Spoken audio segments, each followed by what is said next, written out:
Hello everyone, welcome back to my YouTube channel. आज हम class 12th chemistry के एक मोस्ट इम्पॉर्टेंट अभिक्रिया रायमन टीमन अभिक्रिया पर चर्चा करेंगे। यह मोस्ट इम्पॉर्टेंट अभिक्रिया है और आपकी बोर्ड परीक्षा में हर साल पूछी जाती है। तो चलिए देखते हैं। जब फिनॉल की अभिक्रिया NaOH यानी कि सोडियम हाइड्रोक्साइड की उपस्थिति में क्लोरोफॉर्म से कराई जाती है तो सैलिसिल एल्डिहाइड बनता है। यह अभिक्रिया रीमर टीमन अभिक्रिया कहलाती है। इसे रीमर टीमन भी कहते हैं और रायमर टीमन भी कहते हैं। तो क्या कह रहा है कि जब फिनॉल की अभिक्रिया NaOH की उपस्थिति में क्लोरोफॉर्म, ये क्लोरोफॉर्म है, से कराई जाती है तो सैलिसिल एल्डिहाइड बनता है। इसी अभिक्रिया को रीमर टीमन अभिक्रिया कहते हैं। चलिए इसका रासायनिक समीकरण देख लेते हैं। तो ये बेंजीन है। बेंजीन के ऊपर जब OH लगा होता है तो उसे फिनॉल कहते हैं। फिनॉल प्लस CHCl3 यानी कि क्लोरोफॉर्म और 3NaOH यानी कि सोडियम हाइड्रोक्साइड। तो फिनॉल की क्रिया किससे हो रही है? क्लोरोफॉर्म से NaOH की उपस्थिति में। तो क्या बन रहा है? इसे सैलिसिल एल्डिहाइड कहते हैं। इसका सूत्र होता है, बेंजीन के ऊपर OH लगा है और एक बॉन्ड पर CHO लगा होता है। ये सैलिसिल एल्डिहाइड है। और क्या क्या बनता है? प्लस में 3NaCl प्लस 2H2O बनता है। यानी आप लोग समझ चुके होंगे, यही है रायमन टीमन अभिक्रिया। इसी अभिक्रिया को रासायनिक समीकरण के रूप में लिखा गया है आपको समझने के लिए। तो चलिए एक बार इस समीकरण को अच्छे से देख लेते हैं। तो यहाँ पर 3Na है और यहाँ पर Cl3 है, यानी कि 3 सोडियम यहाँ पर है और 3 क्लोरीन यहाँ पर है, यानी कि Cl3 और यहाँ से 3Na मिलकर क्या बनेगा? 3NaCl।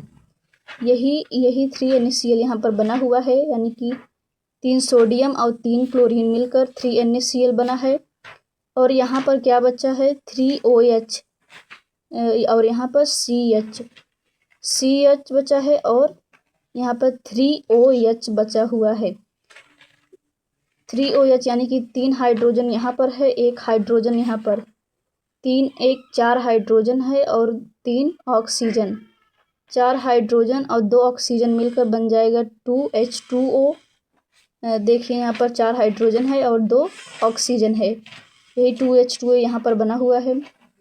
तो क्या क्या बचता है यहाँ पर? एक कार्बन बचता है और एक ऑक्सीजन बचता है। यहाँ से एक हाइड्रोजन यहाँ पर, इससे मिलकर 4 हाइड्रोजन हो जाता है और यहाँ पर 2 ऑक्सीजन मिलकर यहाँ पर 2H2O बना देते हैं और ये एक ऑक्सीजन बचता है और यहाँ से एक कार्बन बचता है।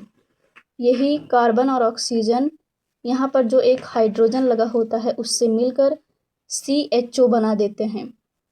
तो यानी कि ये बेंजीन है।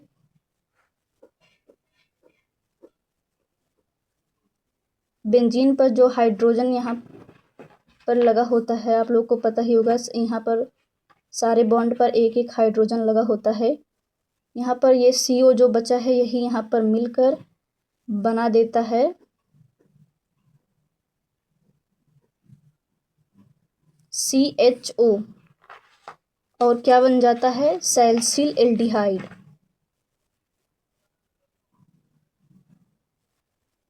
सैलिसिल एल्डिहाइड बन जाता है। तो आई होप आप लोग अच्छे से समझ चुके होंगे। यही पूरा समीकरण है जिसको मैंने सॉल्व किया है, यानी कि phenol plus CHCl3 plus 3NaOH बनता है salicyl aldehyde plus 3NaCl plus 2H2O। तो ये है रीमन टीमन अभिक्रिया। इसे आप लोग एक बार फिर से देख लीजिएगा और इसे लिख भी लीजिएगा ताकि अच्छे से याद हो जाए, क्योंकि ये रासायनिक अभिक्रियाएं याद हो जाती हैं लेकिन बहुत ही जल्दी आप इसे भूल भी जाते हैं। तो इसे एक बार फिर से देख लीजिएगा और चैनल को सब्सक्राइब कर दें और वीडियो अच्छी लगी हो तो वीडियो को लाइक करें।